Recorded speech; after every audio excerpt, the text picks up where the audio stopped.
Así que estamos en horario de verano, así que los jueves estamos a partir de las 8 y los domingos estamos a partir de las 8 de la noche. Amén. Tengo mi Biblia abierta al libro de Esdras, capítulo 7, versículo 1, una pequeña porción de la palabra, después compartimos la Santa Cena del Señor. Dice Esdras 7, pasadas estas cosas, en el reinado de Artajerjes, rey de Persia, Esdras, hijo de Seraías, hijo de Azarías, hijo de Hilcías, hijo de Salum, hijo de Sadoc, hijo de Ahitob, téngame paciencia ahí con los nombres porque es una genealogía, pero es importante.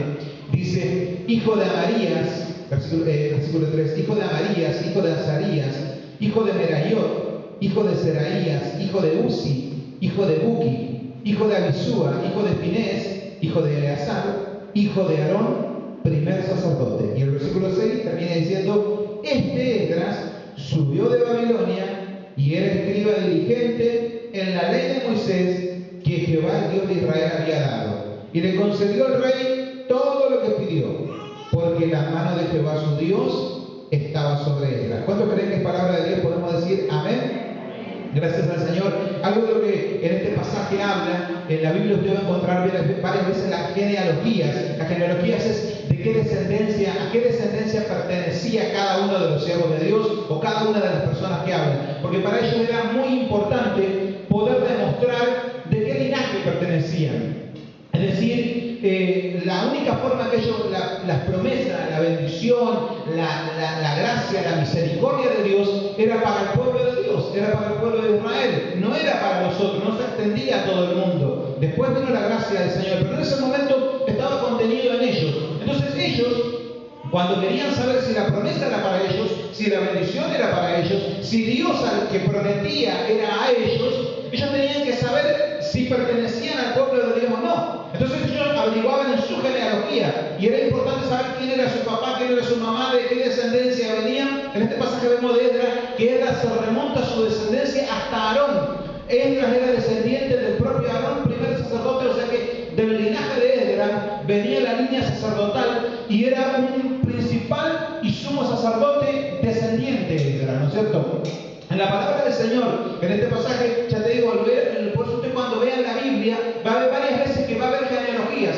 Y usted va a decir, ¿por qué habla de la genealogía de que tuvo tal papá, tuvo tal mamá, pertenecía a tal familia? Porque ellos tenían que poder recitar con sensatez y con sabiduría y con fundamentos que pertenecían al pueblo de Dios. Porque si no, de eso prácticamente era como que si ellos no pertenecían al pueblo de Dios, como que si ellos no eran salvos, como que la promesa no era para ellos. Por eso era tan importante. Algo de lo que a mí me venía en este pasaje es, donde hoy en día como hijos de Dios, hay a veces a los cristianos que preguntamos, ¿y vos sos hijo de Dios?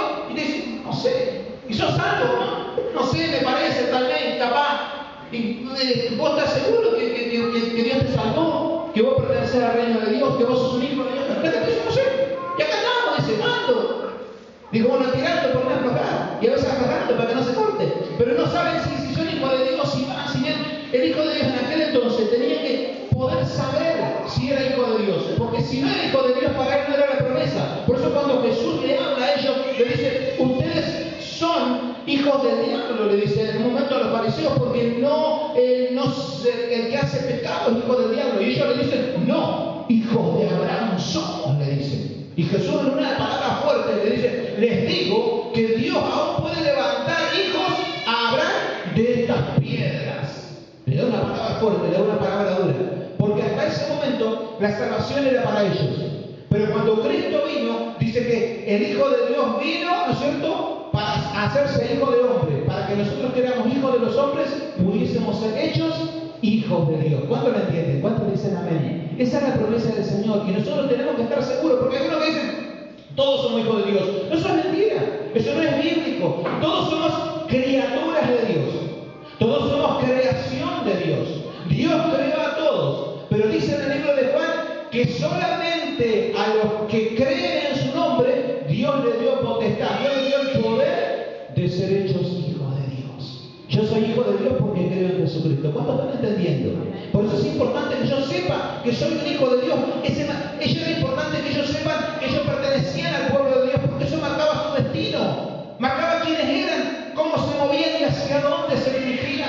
Los otros días leía sobre un escritor norteamericano que quería escribir un libro, una historia verídica, hace unos años atrás. Dice que este escritor quería escribir un libro y le mandó tenía varios filósofos amigos, y le mandó a 250 filósofos. Tenía por ahí el nombre, pero no lo anoté. Dice, le mandó a 250 filósofos que le manden un escrito, una monografía. Él le pregunta a este escritor, le dice, ¿cuál es el sentido de la vida? Le manda a preguntar a los filósofos, a varios filósofos de varios lados, ¿cuál es el sentido de la vida? 250 cartas mandó a 250 filósofos. Le contestaron al tiempo. Algunos dijeron, bueno, sentido de la vida. Él le preguntaba cuál era el sentido de la vida. Y algunos dijeron, bueno, el sentido de la vida parece ser tal cosa, parece ser tal otra. No estamos muy seguros, pero tal vez sea tal cosa. Otros le dijeron, no sabemos. Y otros le dijeron, no tenemos ni idea cuál es el sentido de la vida. Pero ¿saben lo curioso? Todos le contestaron y le respondieron al escritor, que él sabía que había mandado carta a cantidad. Dice, pero si usted sabe, señor escritor, o alguien le responde cuál es el sentido de la vida, por favor, mándenos la respuesta porque nosotros no tenemos ni idea, le dicen. Y eso le contestaron todos, porque el sentido de la vida, sin Dios, la vida no tiene sentido. Sin Dios, mi vida no vale nada. Sin Dios no sirve, lo que hago no tiene propósito, no tiene proyecto. Es Dios lo primero que nosotros tenemos que conocer, porque entonces, a partir de Dios, toda nuestra vida, todo nuestro hogar, toda nuestra familia, nuestro presente, nuestro futuro, cobra sentido en el nombre de Jesús. ¿Cuánto me entienden? Amén. Por eso te quiero decir en este tiempo que vos entiendas que hay un propósito de Dios, que hay un llamado de Dios sobre tu vida, y que ese propósito de Dios es el que te marca. Para saber por qué decimos que nosotros terminamos el año de victoria. Porque Dios es el que determina. Como decía yo, y no estamos en crisis, estamos en Cristo. Estamos con Dios, es el que nos provee. Pero y si gana mal, no importa. Y si gana mal, no importa. Porque mi bendición no depende de ellos, depende de Dios. Claro que a mí me influencia, pero mi bendición, mi sustento, está en las manos de Dios. Entonces yo declaro que mi bendición depende de Él, no importa de mi entorno. Y en este pasaje de Esdras es claramente clave sobre eso. Porque lo primero que yo te quería comentar sobre este pasaje, por eso te conté, y comienza con las genealogías. Y dice Esdras, hijo de tal, hijo de tal, hijo de tal, hijo de tal, hijo de Aarón, de la descendencia arónica, primer sacerdote. Esdras tenía que ser sumo sacerdote según la ley de Moisés, porque venía por descendencia directa. Ahora el problema con Esdras es que cuando Esdras tenía que ejercer como sacerdote o sumo sacerdote, ¿saben lo que pasaba? Jerusalén estaba destruida, Israel no existía, del templo no había nada. ¿Cuál era el propósito de la vida de Esdras? ¿Saben cuál era el propósito de la vida de Esdras? Era ser sacerdote, era servir a Dios. El sacerdote que hacía, iba, encendía las lámparas en el templo, ponía los panes de la proposición, encendía el incienso, levantaba sacrificios. Una vez al año entraba en el lugar santísimo, en donde estaba el arca del pacto, y ofrecía propiciación por los pecados de todo el pueblo. Ese era el destino de Esdras. Era el diseño, el destino, el propósito de su vida. Lo tremendo de Esdras es que cuando él le toca, Israel no existía. Jerusalén había sido devastada. No había quedado nada. Nadie andaba como nosotros, había arrasado. Y del templo no quedaba nada. No quedaban ni los cimientos, dice la palabra del Señor.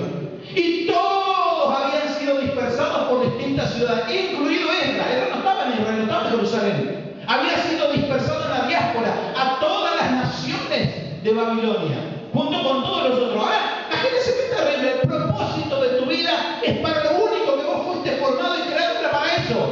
Sin embargo, Esdras no podía cumplir ese propósito, porque no existía templo, porque no existía Jerusalén, porque no existía Israel. Ahora, cuando vos ves este pasaje, vos podés decir, Esdras también habrá sido uno de los más tristes, de los más angustiosos, de los más frustrados del Antiguo Testamento. Sin embargo, lo que habla los datos bíblicos y los datos extrabíblicos, dice que Esdras era el más animoso, el más fervoroso y el más fervoroso que animaba a todo el pueblo de Dios. Lo que te quiero decir en esta noche, que nosotros podemos elegir qué forma queremos enfrentar nuestras luchas. Hay gente que las enfrenta con negativismo. Y siempre están hablando de que todo va a salir mal y que qué sé yo. Por eso nosotros acá en la iglesia te imponemos pilas de parte de Dios. Que vos salgas de aquí renovado. Que vos salgas de aquí bendecido. ¿Cuántos dicen amén? Por eso decimos ya cuando salgas acá, cuando vayas a tu casa y estés negativo, a quienes abraces, les transmitas la bendición. Y a quienes beses a tus seres queridos, la bendición en tu espíritu le cambie el espíritu de los otros, porque vos salís lleno de la bendición de Dios. No salís negativo, vos salís con que Dios es el que te guía, Dios es el que te ayuda, Dios es el que te sustenta y Él cumplirá su propósito en tu vida. ¿Cuántos están entendiendo? ¿Cuántos le dan un aplauso al Señor?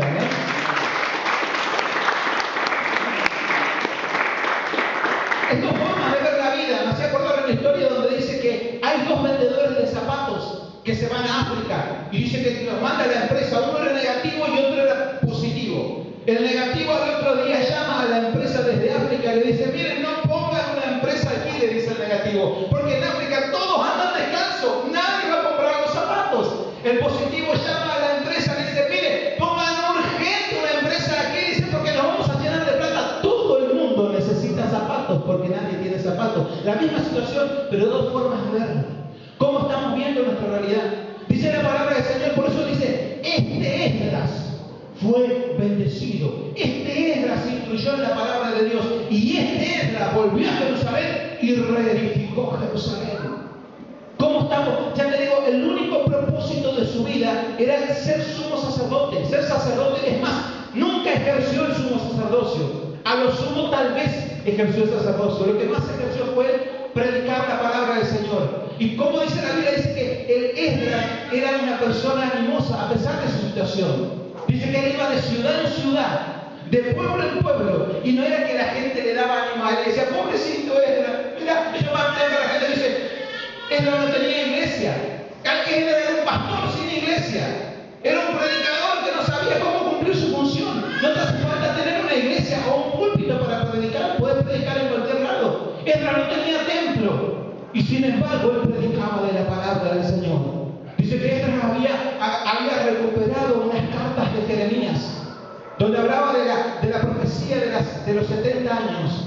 Y Esdras con esa carta, él le decía a todos, por todas las ciudades donde iba, decía: en Dios volveremos y reedificaremos. Volveremos y reedificaremos. Dios dijo su palabra. El Dios que prometió en el pasado, el Dios que cumple en el presente, será fiel en cumplir en el futuro. Vamos, hermanos, le decía, esfuércense las manos. Volveremos y reedificaremos. Volveremos y reedificaremos. Y no había nada en Jerusalén. Y todo el pueblo por donde andaba Esdras se animaba con las palabras de él. Porque nunca se desanimó, porque siempre proclamó no su palabra, sino la palabra de Dios. ¿Cuántos están entendiendo? Y esto habla a veces de los predicadores. A veces uno está desanimado para predicar, o a veces está desanimado para hablar, pero vos no tenés que hablar tus palabras, vos tenés que hablar las palabras de Dios. ¿Cuántos están entendiendo? Y es ahí donde Dios comienza a obrar. Hay pastores a veces que han estado desanimados y por ahí van a orar y dicen por uno que está medio enfermo y dice: oh, estoy desanimado, y digo: ahora sí, y se sana el enfermo. ¿Cómo? Y porque no era vos, era Dios el que estaba haciendo. Vos tenés que cumplir la palabra. Por eso no te detengas de cumplir la palabra. No importa que todo a tu alrededor esté negativo, no importa que todo a tu alrededor esté mal. Propósito de Dios. Si Dios te puso en un lugar o de alguna forma, vos con lo que, como venía la semana pasada, con lo que vos tenés, hacer lo que vos puedas y Dios cumplirá el propósito en tu vida. La palabra de Dios dice que Esdras volvió en la segunda tanda que volvieron a Jerusalén. Muchos años predicó en el exilio. La primera tanda él no pudo venir a Jerusalén, pero en la segunda tanda él volvió. Él vuelve 12 años antes que Nehemías. Nehemías va 12 años después. Lo curioso es que cuando Nehemías va a Jerusalén 12 años después que Esdras, dice que Nehemías ve todo destruido. Dice Nehemías: esto es un desastre. Si usted lee el libro de Nehemías, dice que era el contemporáneo de Esdras, dice: esto está todo re mal. Y lloraba Nehemías. Sin embargo, no hay ni una sola queja de Esdras. Esdras había ido antes, había visto peor la ciudad, pero nunca se quejó, nunca lloró, nunca dijo nada negativo ni nada malo. Dijo: si Dios está con nosotros, haremos las obras que Él nos mandó. Y Nehemías y Esdras reconstruyeron Jerusalén contra todo pronóstico y cumplieron el propósito de Dios. Yo te quiero decir, no sé cómo está tu entorno, no sé cómo está a tu alrededor, pero batalla en Dios, haz lo que vos podés y Dios cumplirá su propósito en tu vida. Sé un Esdras de este tiempo, aunque parezca que todo es contrario, aunque parezca que diga, ¿cómo voy a cumplir mi propósito? Sin embargo, Esdras cumplió su propósito. El destino de él era ser sumo sacerdote. Bueno, se modificó un poco, pero no importa, nadie puede negar que uno de los más grandes siervos de Dios del Antiguo Testamento fue Esdras. Y Dios hizo una obra tremenda a través de su vida, como Dios va a hacer a través de la tuya. A pesar de todo lo que te rodea, a pesar de las cosas malas, a pesar de la negatividad, levantate y vos tenés que decir, si Dios está conmigo, Dios cumplirá su propósito en mí. No sé cómo lo hará, no sé de qué forma, no sé de qué manera. Él decía, ¿cómo voy a ser sacerdote? No hay templo. ¿Cómo voy a predicar? No hay templo. ¿A dónde voy a ir? ¿Qué le voy a decir? Pero él se tomó de la palabra, donde Dios le dijo, volverían y reedificarían. Y volvieron y reedificaron, porque Dios estaba con ellos. En este pasaje donde leímos, el último versículo dice, porque la buena mano de su Dios estaba con Esdras. Y yo te quiero decir, vas a terminar este año en victoria, porque la buena mano de Dios está con tu vida. ¿Cuántos dicen amén? Vamos a orar por esta palabra, amén, que sea de bendición para nosotros. Señor amado, Padre Santo.